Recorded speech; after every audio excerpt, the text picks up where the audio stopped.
Hello everybody and welcome back to the Blossom Review. How are you? Today I thought that we could discuss a little bit Netflix's 2025 Korean slate of TV shows and films, which was announced just a couple of days back. So I'm sure that you all have heard about it. Netflix announced a few days, I think it was Monday maybe. Yeah, I think it was Monday. Netflix announced that they will release 21 scripted shows, 8 unscripted, and 8 films this year. Not all of them are Netflix original series, but I think this is a considerable number of Korean projects coming to the platform. According to Naver, the VP of Netflix Korea said that this is the best lineup they've ever had. Is it really? I think we'll only be able to tell after all these shows are released and we actually watch them. Now, what I found fascinating about this slate is that you can clearly see the influence that streaming services have had in the industry. So first, you can see that lots of directors and writers who have always worked either in cinema or TV stations, they have started collaborating with streaming services more often. I think thanks to the success of Squid Game on Netflix and Moving on Disney Plus, everyone started betting on streaming services as well as the future. Of course, you also have to take into consideration that because of the crisis in the Korean film industry, lots of writers and directors, they are pretty much forced to collaborate. They're pretty much forced to work with streaming services in order to keep their career afloat. So you see this, let's say, you see these people, these creatives, migrating from cinema, from TV to streaming, and that's very, very clear in this slate, this 2025 slate. You also notice how the format is slowly changing. You see that most shows have 12 episodes or less, and that's sort of, I think this is slowly becoming the standard. You see now SBS's Love Scout, for example, 12 episodes. I think a few years ago, a rom-com like Love Scout on SBS would automatically be a 16-episode show. So I think you can see this influence of streaming services everywhere now. So since unscripted shows are not my kind of thing, we'll be focusing on scripted shows and films. So I have the impression that this video is going to be a little bit long, but I hope you stick around. We'll be talking about which shows we should be looking forward to and why they are exciting releases. And I hope that you leave a comment with the shows that you're looking forward to and tell me why you are excited about these shows. So let's start with Kdramas. The year started with When the Stars Gossip, which is not a Netflix original, but a big budget TVN sci-fi romantic dramedy of sorts. Now, not exactly a good start, because despite the great cast, the show has received poor reviews and even the ratings have been a little bit disastrous, let's say. In Korea, the show hasn't been able to break past the 3% threshold, which is quite low, especially for a show that cost a lot of money. Personally, the show has failed to grab my attention, so I was a bit disappointed because it was a show that I had high hopes for. So yeah, not exactly a very good start for the year. But then Netflix made it right again because they released the Trauma Code Heroes on Call, which is an absolute delight. The Trauma Code today is actually number 3 on Netflix global top 10, and it deserves the attention. We reviewed the show last week, so I'll leave a card somewhere. I'll leave a card somewhere so you guys can check our review. but this is such a great show. And this is the first example that I have for you regarding that migration that I mentioned before, this move of film creatives to streaming services. So the director of the Trauma Code, Lee Do-yoon, had only directed the film before the show, and the scriptwriter had only worked on a TVN show before. So you see these people slowly moving into streaming services. Now, coming up, we have the show that everybody's looking forward to. We have Melo Movie, which has been presented as a romance about the youth who wanted to both find love and pursue dreams, overcoming trauma as they discover and inspire each other in their movie-like times. Melo Movie is led by Choi Woo-shik and Park Bo-young, and all 10 episodes are coming out on February 14th. Here we also have two well-known TV creatives working behind the scenes. So the director is actually one of my favorite directors ever in the history of anything. So directing the show, we have Oh Chong-hwan, who also directed Castaway Diva, Why You're Sleeping, Startup. And we have the screenwriter is Lee Na-young of our beloved Summer fame. So these two creatives are collaborating with Netflix for the first time. So once again, you see this move, and I'm very excited. It's a very, very good combo.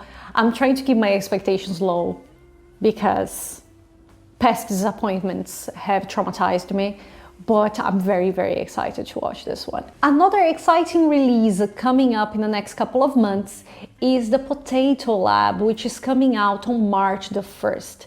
The Potato Lab is not a Netflix original series, it's actually a TVN series counting on the return of the lovely Kang Tae-oh, who is leading the show alongside Lee Soo-bin. Netflix described the story as Mi Kyung's potato-centric life is appended by Baek Ho, a cold pragmatist. A whirlwind, healing romantic comedy unfolds, as twisty as a tornado potato. So it's quite funny. Why is this release exciting? Because the creative team behind the Potato Lab, so the writer and director, they are the same as MBC's rookie historian Go Hae-ryung, which was an excellent show. So we have high hopes for this new series. Now, our next show is one that everybody has been talking about in the past couple of weeks. We're talking about When Life Gives You Tangerines, which is a show composed of 16 episodes divided into 4 arcs, and each arc represents a different season. So Netflix has decided to release the show on 4 consecutive Fridays. So it's starting on March the 7th. So on March the 7th, we have the first 4 episodes. And then on March the 14th, we have another 4 episodes, and so on and so forth. So it's a bit of a different release schedule, which is quite intriguing. And we also have the fact that the show is led by the great IU and Park Bo-gum. So this is all very exciting. But then, why am I looking forward to this show so much? Because a few days ago, Swampy released an article about the show in which they shared a statement by the director Kim Won-suk. He said that When Life Gives You Tangerines is a story about a girl who dreams endlessly but faces repeated setbacks due to poverty, her island upbringing, and simply being a woman. Yet she always rises again. Kwon-shik, on the other hand, is a reliable man who would do anything for his son. Their journey, whether together or apart, is a grand adventure through life. So this is definitely my kind of thing. By the way, director Kim has been working with Netflix since 2019. So he directed the Arthdal Chronicles series. But even before then, he used to work with TVN quite a bit. He directed TVN hits such as My Mister and The Signal. So I think he is one of my favorite directors. And I think he has a very, very clear creative vision for his project. So this is another factor that makes this show such an interesting, such an exciting release. The next one is a long time coming. We're talking about TVN's Resident Playbook, which is a spin-off of Hospital Playlist.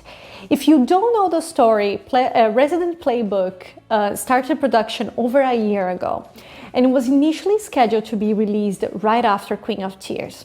But then TVN decided to postpone the show due to public backlash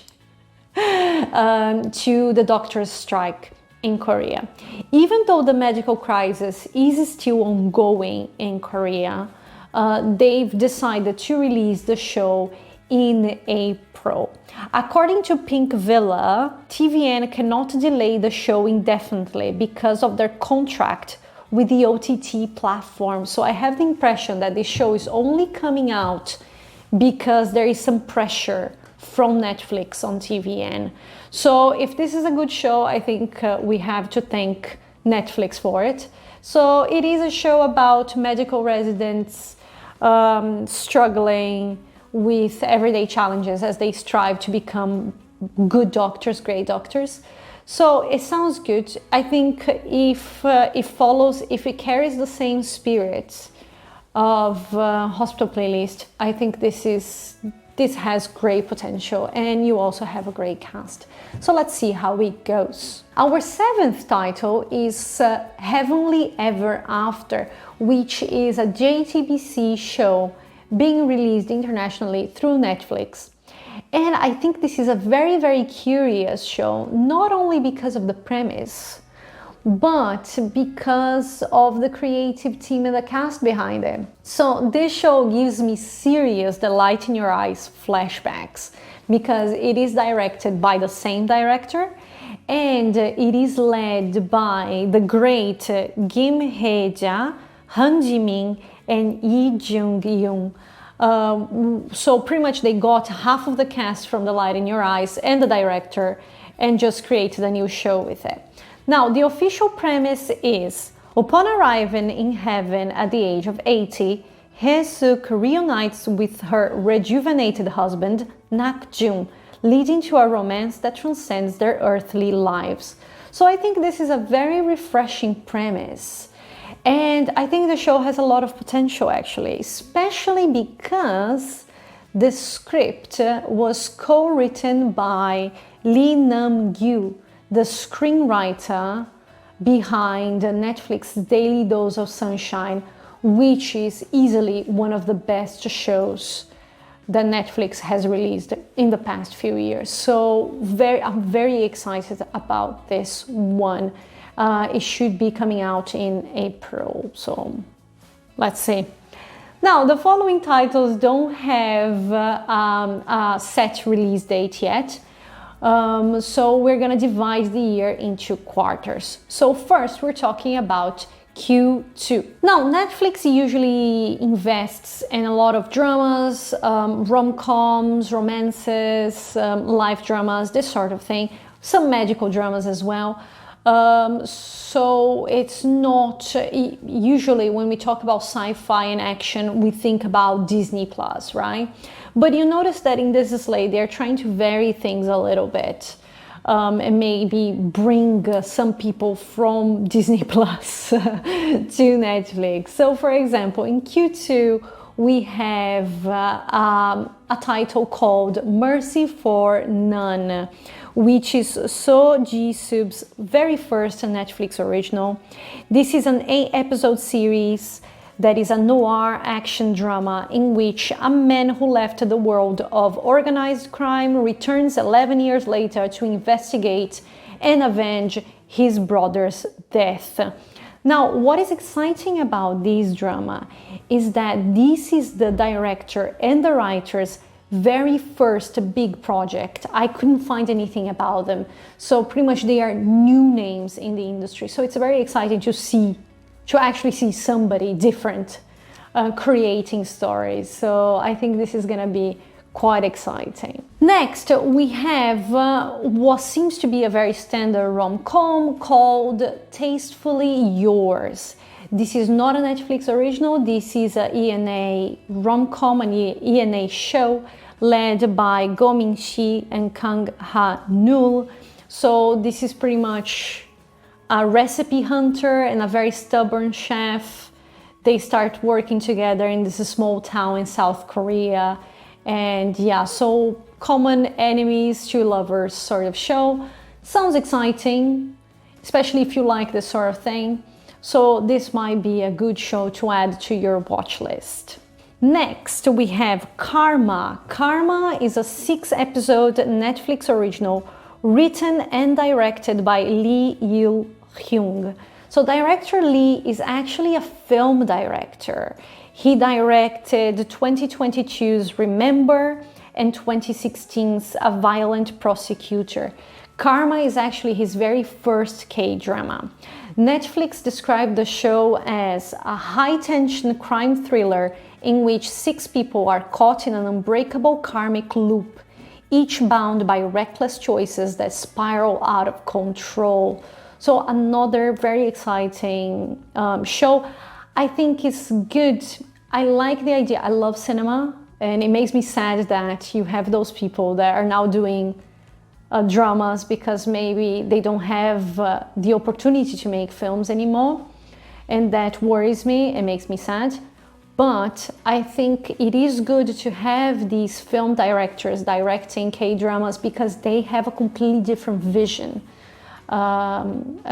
for the show.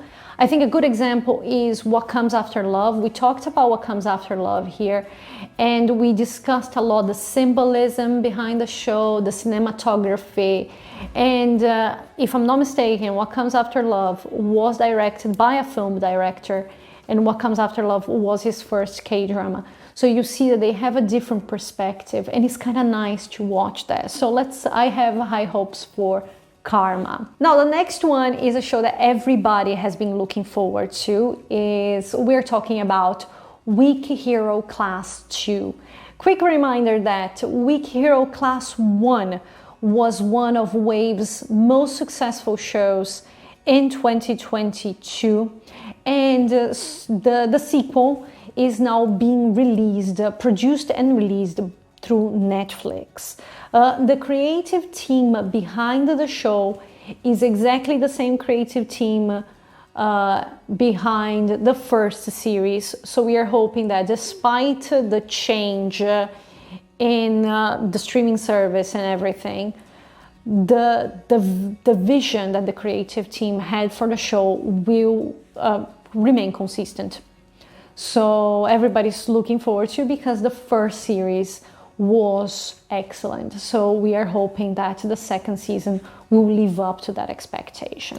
Now the next one is Dear Hongrang, which brings together Lee Jae-wook and Jo Bo-ah for a historical thriller. The show is a Netflix original, and it is composed of 12 episodes that tell the story of Hongrang, who is the son of a very powerful merchant, and he suddenly goes missing, and when that happens, his stepsister Jae starts looking for him desperately. Now, should you be excited for this one? Maybe. Let me tell you why. Because the director Kim Hong-sung also directed Money Heist Korea and, most importantly, OCN's The Guest. This is screenwriter Kim Ji-na's second K-drama after Apple TV Plus's Dr. Brain. So let's see how it goes.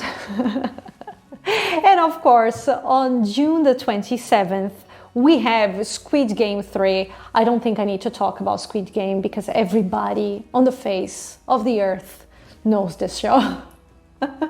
So Squid Game 3 is coming on June 27th. Now let's talk about Q3. Next show is called Aema. Aema is a fiction comedy that presents the struggles of two actresses appearing in the early 80s box office hit Madame Aema. So actually, Madame Aema is a real movie. It's an erotic romance that was released in the 80s in Korea, and it sort of took Korea by storm. So they are creating this sort of BTS, so behind the scenes drama about it. This is a 6-episode Netflix original led by Lee Han-e and Bang Hyo-rin. The show was written and directed by Lee Hae-young, who produced TVN's Tale of the Nine-Tailed 1938. But this is actually his first time writing and directing a K-drama. He's always been a film director. He directed 2015's The Silenced and 2018's Believer. So once again, we have this cinematic perspective creating a K-drama. Now, next one is You and Everything Else, which was originally called Two Women, if I'm not mistaken. You and Everything Else is Kim Go-eun's first Netflix original of the year, which she stars alongside Park Ji-hyun.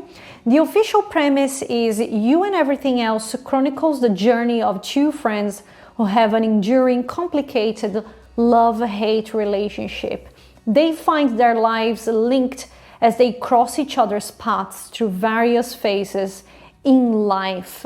The show is written by Song Hye-jin, who also wrote TVN's The Smile Has Left Your Eyes, and directed by Jo Young-min of Do You Like Brahms fame. So we have all the elements for a very, very, very melancholic story. So let's see how it goes. Then Trigger with Kim Nam-gil and Kim Young-kwang. Trigger is an action thriller written and co-directed by Kwon Oh-sung. Once again, this is his very first K-drama. He directed a film called Midnight in 2021. The story is about illegal firearms appearing in Korea. You have shooting incidents, and then according to Netflix, you have two men who pick up their guns for different reasons. So let's see where this is taking us. Now let's talk about Q4, which I think is the most exciting one. As you can see, I'm trying to keep my expectations low, but failing beautifully at it. So first, let's talk about Uncontrollably Fond reunion, Genie Make-A-Wish. So Genie Make-A-Wish brings Suzy and Kim Woo-bin together once again in a fantasy rom-com.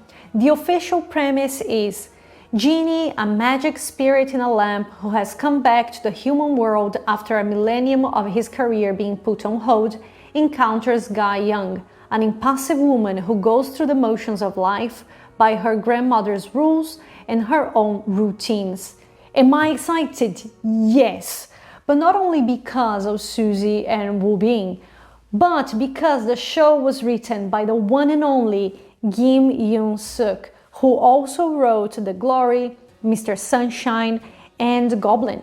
And the director is An Gil-ho, who also directed Stranger, Memories of the Alhambra, and The Glory. So I'm trying very, very, very hard not to have extremely high expectations from this one, but failing.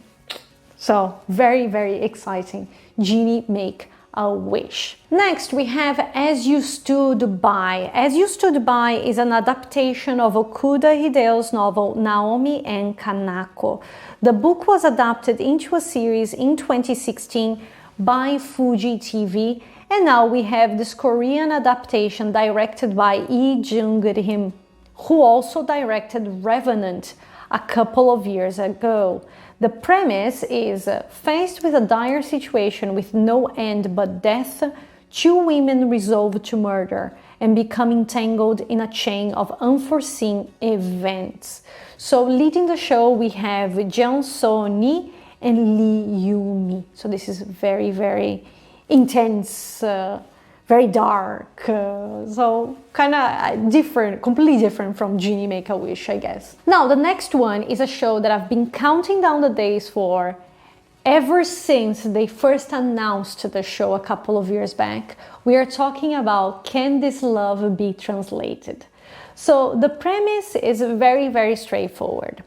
A multilingual translator works for a global celebrity, and an unexpected romance blossoms while their professional relationship takes unpredictable and heartwarming turns in this romantic comedy.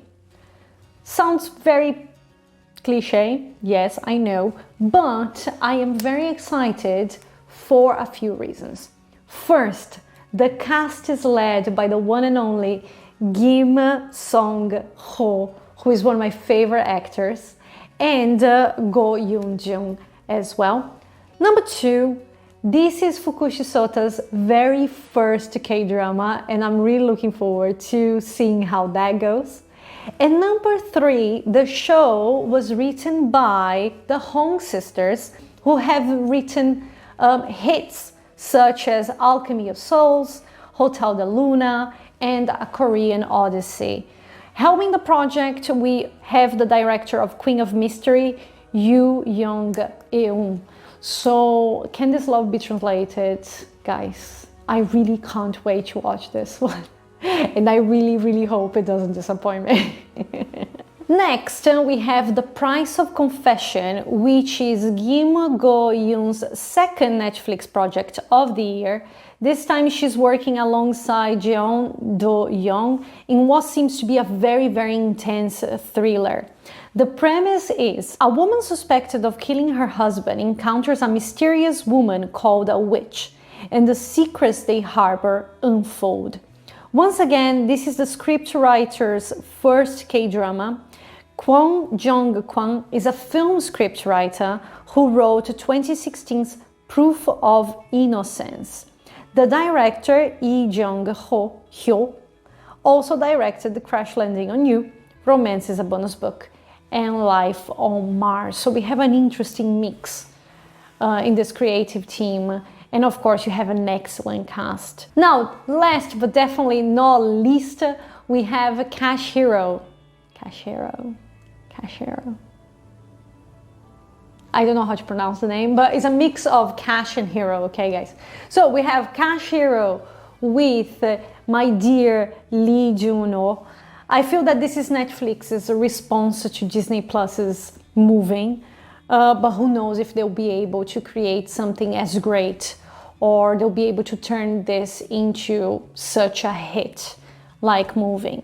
But this is also an adaptation of a webtoon of the same name by Tim Beffa, and the official premise is an ordinary civil worker of modest means develops superhuman strength that matches the amount of cash he has on hand, and he devotes his whole paycheck to saving the world.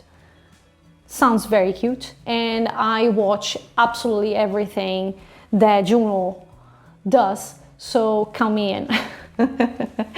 So, let's talk about some films now. We're starting the year with Bogota, City of the Lost, which isn't really a Netflix original film. The film is led by Song Joong-ki, and it was released in cinemas in Korea last December, but unfortunately it didn't do very well at the box office. So I think they sort of pushed the film to streaming to sort of save whatever they could of it. If you are curious, this crime thriller came to Netflix on Tuesday, February the 4th, so you can watch it now. If you have already watched it, please leave a comment and tell me how it was, because I haven't watched it yet. Now, still in Q1, we have Revelations. Revelations is a psychological thriller which should come out in March. Then in Q2, we have a film that I'm personally looking forward to called Lost in Starlight. Lost in Starlight is Netflix Korea's first original animation film about an astronaut and a musician who fall in love. How cute is that? So I think it's very nice to actually see Korean animation being talked about and being released internationally like this. So I'm very happy about that one. Then in Q3, we have 3 different films.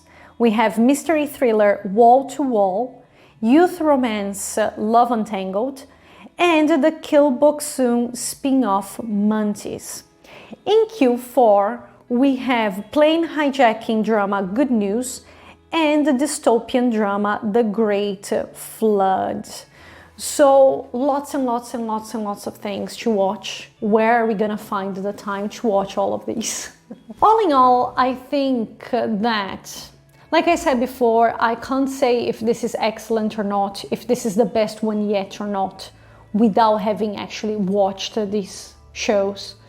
Because I think, you know, you can be surprised all the time. Like when, for example, just the first month of the year, we have When the Stars Gossip. That was, let's say, a disappointment to most people.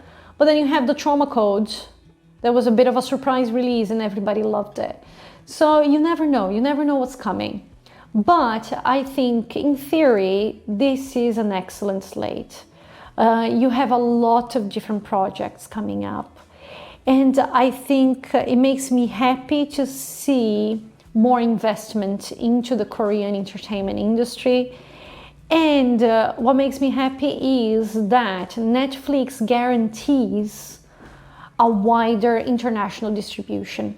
So you have stories being told, and these stories are accessible to people around the world. So that makes me very, very happy. So I really hope you like the video. I hope you share in the comments your own ideas about Netflix 2025 slate. And I hope you subscribe so we can continue watching and reviewing and discussing these shows together.